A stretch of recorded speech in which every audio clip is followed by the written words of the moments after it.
back to episode 124. We're talking about Smackdown this time around. This is the Smackdown rundown. We had a very, simple episode of Smackdown. It had a lot of wrestling on it. It did. Smackdown was like a majority of it was wrestling. Yeah, and even with as much wrestling as we had, we still had a lot of build towards Survivor Series, which is the next time we're gonna see SmackDown on pay-per-view. Yeah. Which is impressive because that means we have like a month of build-up, which is unheard of these last couple of months.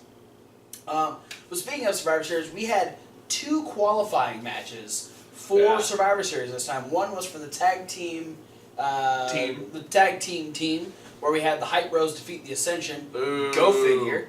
And then we also Fuck off, Mojo Rawley. Could you and your stupid Zubaz pants the fuck out of here? The Zubaz Spaz. That's a nickname that he has now. Moving on. We also had Natty coming to Daniel Bryan again saying that she really wants to be on the women's Survivor Series team. And Daniel Bryan even giving her the option, you could be the captain of the team. Well, she had a great way of trying to talk herself into it. Oh, yeah. Because she was making a comparison. She says, Raw is making history with the first ever women's Hell in a Cell match. And the best way for SmackDown to compete with that would be to put her as the team captain of the SmackDown team. Yeah. And Daniel's like, that's fine. You know, you could totally be the captain if you win your match against Nikki Bella.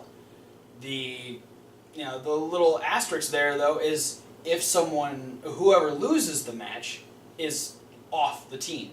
So it's either win or go home. And we had a really good match between Natty and Nikki. Very impressive. A lot of good moments for both of them. And Nikki, I gotta say, impressed the hell out of me with this end here.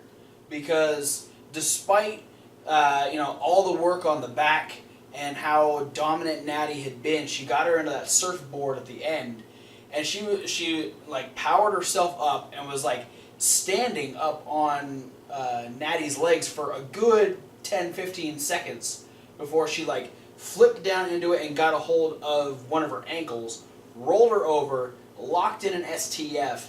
Better than John Cena's ever done, I gotta say. Not only did she actually have like the elbow underneath the chin, but she had the foot locked with it too. Natty wasn't going anywhere. And she listens to Stone Cold's podcast. Cinch it up a little, son. Natty has no other choice but to tap out. Nikki is officially the captain of the women's SmackDown team, and then proceeds to get attacked by Carmella. Yeah.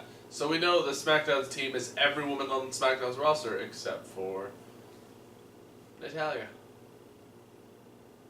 Will it be every... Oh, God, it probably will be. Ugh. Well, I'm thinking like, what?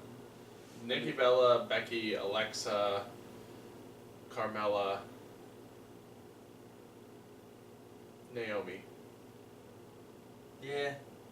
Oh, God, unless Eve Marie's going to be... Oh, God, she's going to be on the team! Ah! No! We don't need Eve Marie. Speaking of women, though, Becky Lynch made her return to SmackDown since her unfortunate injury that kept her off of Backlash. Seemed in good spirits. She was ready to have a little conversation with Renee Young that was quickly interrupted by Alexa Bliss. Yeah. Alexa Bliss being a little brat like she is, talking some trash. Becky still getting the love from the crowd, though, which kind of blissed off Alexa a little bit more.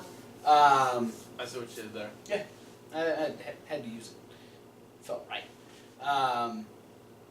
So both of them throwing shots back and forth. A lot of accusations from Alexa as to why Becky hasn't been around, why she didn't defend the title at Backlash. All the different things just to try and get under Becky's skin. Seems like a big conspiracy theorist. Yeah. She didn't sound nearly as stupid as Carmella did last week, though. She at least had some possible truth behind her words. But eventually, Alexa got punched in the face repeatedly but then really took the fight to Becky as she slammed her into the ring post twice, those giant fucking LED boards, and then slammed her up against the barricade, tossed her back in the ring, hit a DDT, and then proceeded to draw a yellow line down her spine. That was kind of her thing, is that, she had all these reasons. She said Becky was afraid of her. She's being a coward. So she decided to put the yellow line down her back just to prove a point, and I think that's just going to piss Becky off. We have that title match. On her belly. Why? Yellow belly. Is that the same thing? Yeah. Okay. I never actually made that connection before. But yeah, we have that championship match in 2 weeks when SmackDown's in Glasgow, Scotland. Yeah. So look forward to that one. Do it. Let's see, what else I dare we you have? to look forward to it. We had Heath Slater and Rhino in a very awkward... This was one of the more awkward promos between Miz and Ziggler there's been since this whole feud has started. Yeah?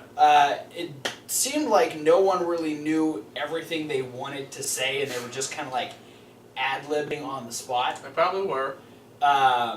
They're probably like, shit, Kurt Hawkins couldn't make it, so somebody needs to go out and talk.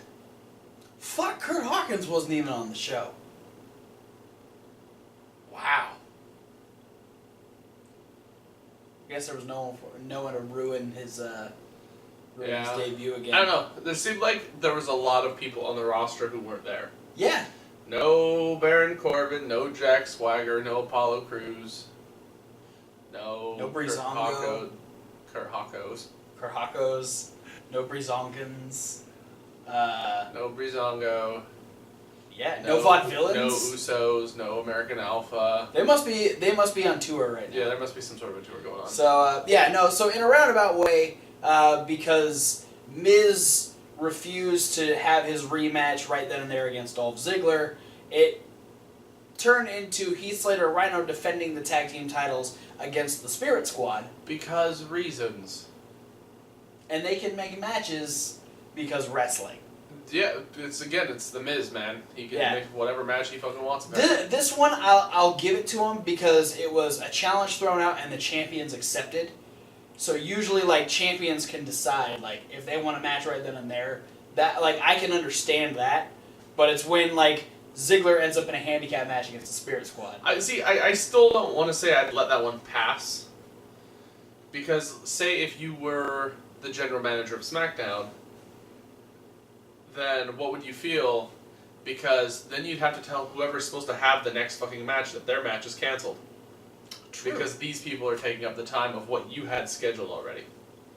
And it's overmining your authority. And on top of that, you know what? You bring up a good point, because in conjunction with Survivor Series, Heath Slater and Rhino have already been added to the tag team, which is really weird to say, because they are the champions. So they are going to be leading that team into Survivor Series. So if the Spirit Squad were to somehow win the tag team titles, this was actually brought up by David Otunga during the match, was would they take Heath Slater and Rhino's spots on Survivor Series, and would that make Daniel Bryan and Shane go, oh fuck, what kind of a chance do we have now that our team is the Spirit Squad and the Hype Bros?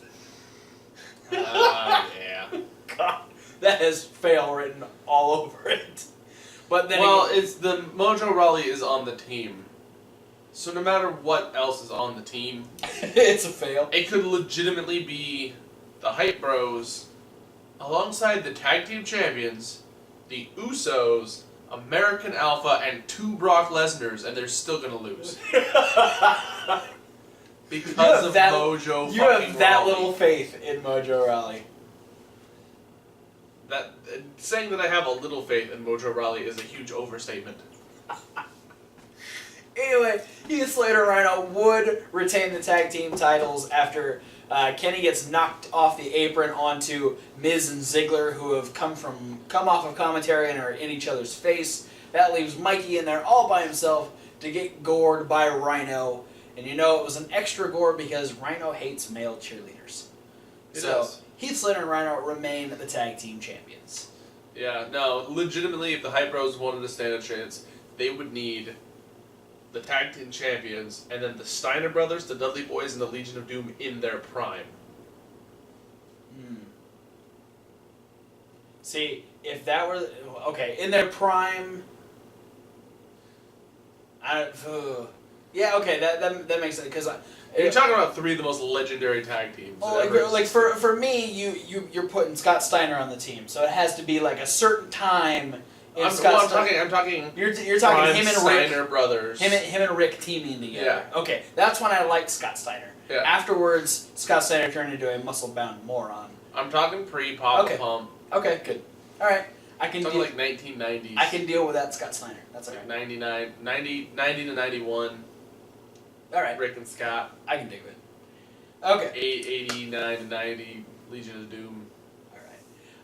So, before we get to our main event match, we had our opening match, which was Bray Wyatt versus Kane in a no disqualification match.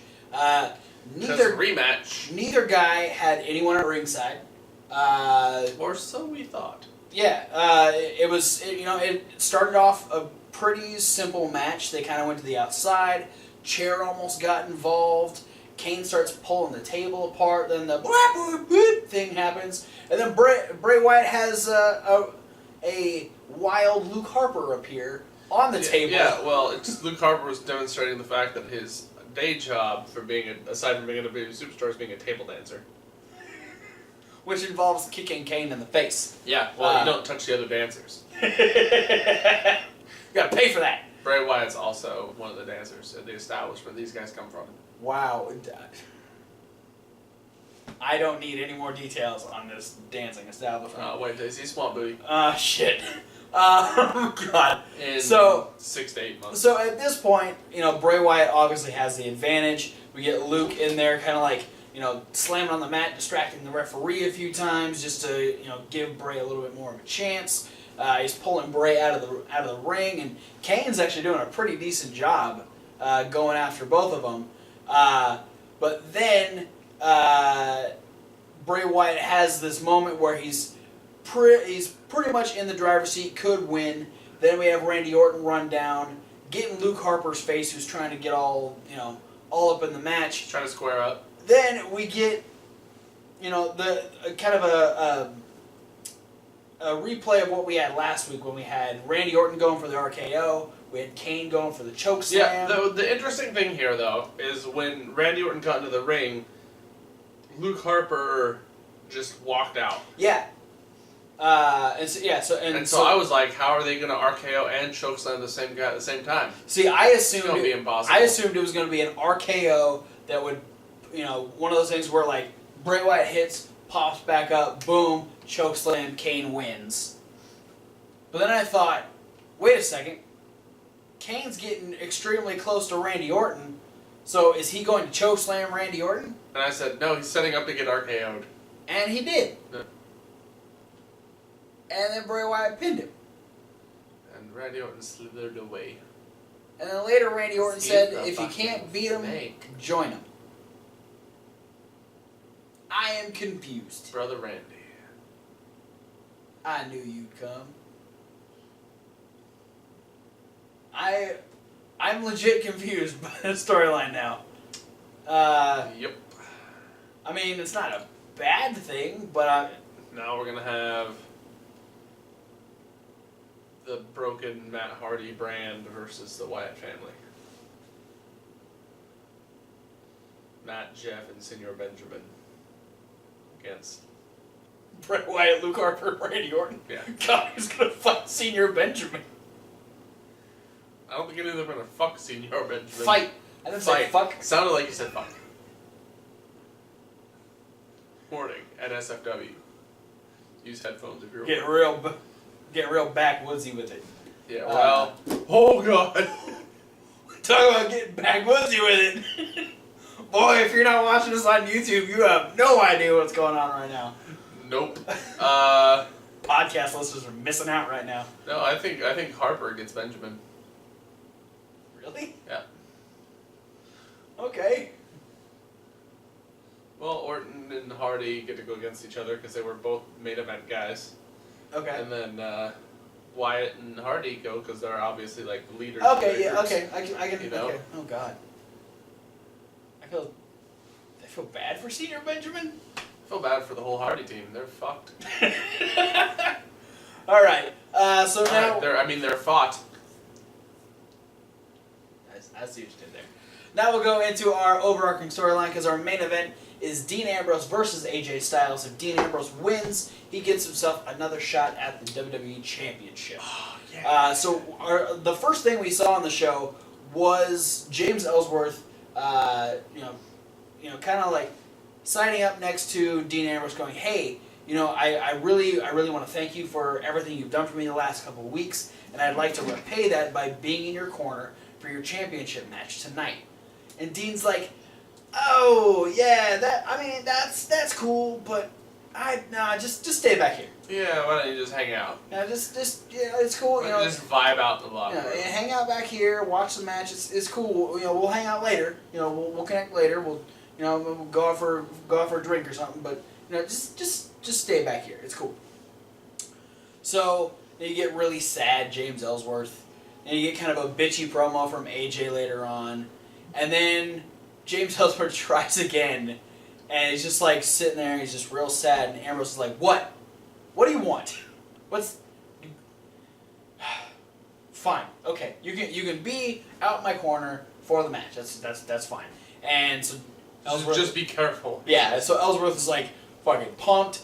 He's like jumping around. He like actually comes out with Dean. And he's like hopping around during the entrance and all kinds of stuff, and he does a pretty good job of basically like when you have to take your annoying little cousin to the mall. Yeah, that's exactly what it is. It's like you really want to go out with your friends and do something cool, but then the nerdy little kid has to go with you, and you're like, fuck.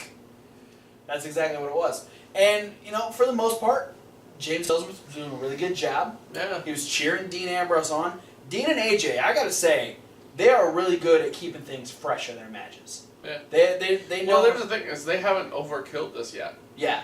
They've done a good job. God, don't overkill this. Yeah, no. Let's not make this John and Randy. Yeah, let's maybe do this match one more time for now, Let's and then not make this the C. Norton show. Yeah, we'll do this match like one more time this year, Randina, and then we'll pick it back up in like 6 or 7 months. Let's do that. But yeah, no, it was a great match. We had some pretty scary moments. That suplex on the apron, that almost missed. Dean didn't even hit the apron. He just kind of like he grazed He's it on the way kind of down. elbowed it on the way down to the floor. A really fast-paced superplex that looked really good, and some great just back and forth stuff. AJ got so upset at one point that he decided to take his frustrations out on James Ellsworth by drop kicking him through the ropes. Basically a Mortal Kombat kick. And it's just like, pretty much get the fuck down. I don't want to deal with any of your bullshit right now. He gets back in, and we get a really great back and forth, trying to go for the Styles Clash, trying to go for dirty deeds, going for a couple different submissions, leg lariats, just all kinds of just crazy shit happening, which eventually leads to AJ being knocked out of the ring, right next to James Ellsworth, who is now extremely pissed off. And Dean is down on the inside, doesn't really realize what's happening until he turns around right at the moment that James Ellsworth delivers no chin music and drops AJ Styles on the outside. It's at this point that he realizes what he did. Ambrose realizes what he did. The referee took a little longer to realize what Ellsworth did. Oh, he realized.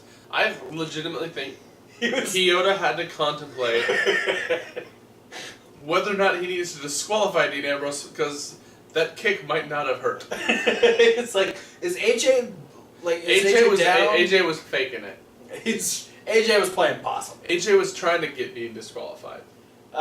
He could have no-sold that, no problem.